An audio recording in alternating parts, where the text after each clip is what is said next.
Dito na kami sa lake. Ayun yung papaliguan namin. Wow! Guys, for today's video ay samahan nyo kami nitong Mihaw na mag-swimming dito sa Warsaw. Parang lake yata siya. First time ko palang makapunta doon. So, tingnan natin kung malabo ba yung tubig or hindi. Kasi itong Mihaw, prepared na. Mamaya pa ang outfit. Ito nga pala yung first time namin na maliligo sa ganun yung Mihaw dito sa Warsaw. Pero sa probinsya niya, nakaligo na kami pero hindi ko na ilubo yung ano English. Ano Tagalog din? I mean, yung parang lumangoy, ganon. Or nabasa ko yung ulo ko. Hindi ko siya nabasa kasi ano siya, malabo siya guys. Parang feeling ko madumi pero sa kanila okay yun. Basta hindi malamig kasi nga yung mga tubig dito malalamig. Maglalagay tayo mamaya ng sunblock guys kasi sobrang init kahit dito sa loob ng sasakyan. Grabe yung init guys. Let's go! So, nandito na kami guys. After ilang minutes tapos ay bumili muna kami ng mga ice cream guys. Mga kasi marami siya. Ayan guys, tapos na kami ni Dudong Mihaw mamili doon. At mag-snack! Kaya, ano naman? Ano to? Bubble tea. Sa kanya mojito. Tapos, nandito na kami guys. So, kapaliguan namin ni Dudong. Baby, this is Eche? Huh? Pak? Tapos guys, nandito na yung yung lake. Papakita ko na sa inyo. Malapit na kami. Tapos akala ko inside of Warsaw pa. Pero hindi na pala siya. Labas na pala siya sa Warsaw. Medyo malayo na. So ito na, malapit na kami guys. Pakita ko na yung papaliguan namin. Ready pa naman na ako sa aking swimsuit. So hubad na lang. Swan, Mihaw? We're already here. So we're gonna swim now? Okay? Oh! No, Marina. Guys, dito na kami sa lake. Ayun yung papaliguan namin. Wow! Why you invite me here, Mihaw? I didn't know.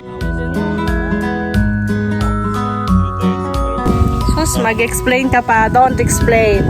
Yeah. We bring swimsuit. I'm already ready. Oh, balik na lang kami guys. Kaya walang swimming.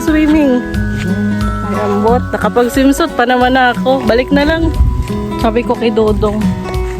Yung itsura nung sinasabi niyang lake, parang kanal lang dyan sa atin guys. Mas malinis pa yung sapa na tinatawag. Kasi hindi naman yung ilog eh. Yung ilog dyan sa atin sa Pilipinas mas malaki. Tsaka hindi ganito itsura. Parang sapa lang yata to. Kumbaga sa Manila, sa kanal. Kasi madumi. Ambot, oy. Dito na kami. Wait ko na lang si Dong Mihaw. Ayun. Kahanap kami ng another place guys na kung saan pwede kami mag-swimming kasi dito. Failed.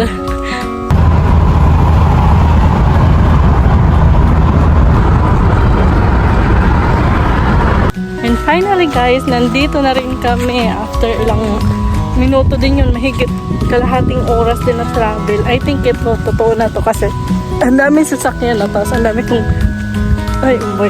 dami ko nakita mga tao doon na mga naka-swimming suit. So, guys, nandito na kami. Ayan na, beachman din siya kaso ang babaw niya hanggang hindi pa magtuhod pero ang daming tao. Ayan, ko alam kung matutuloy na naman tong aming swimming ni Dudong.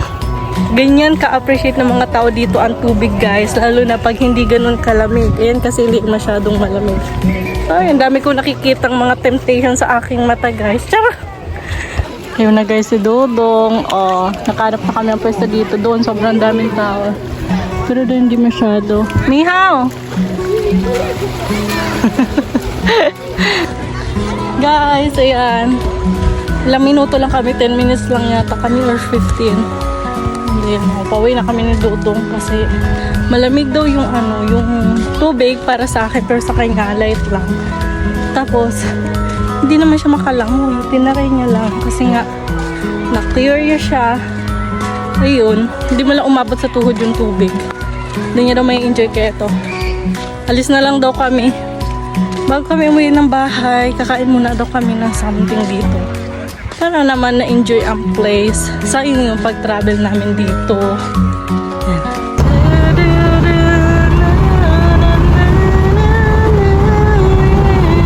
guys, nag-stop muna kami dito sa isang restaurant ulit. Ayan.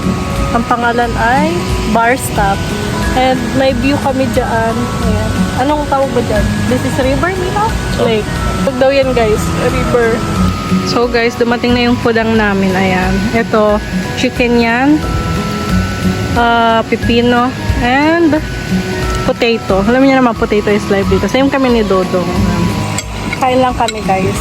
Ayan. Uwi na kami guys. Hindi ako nakaswimming. Si Mihaw lang. Pero nabasa lang yung kanyang shirt. Yung ulo hindi.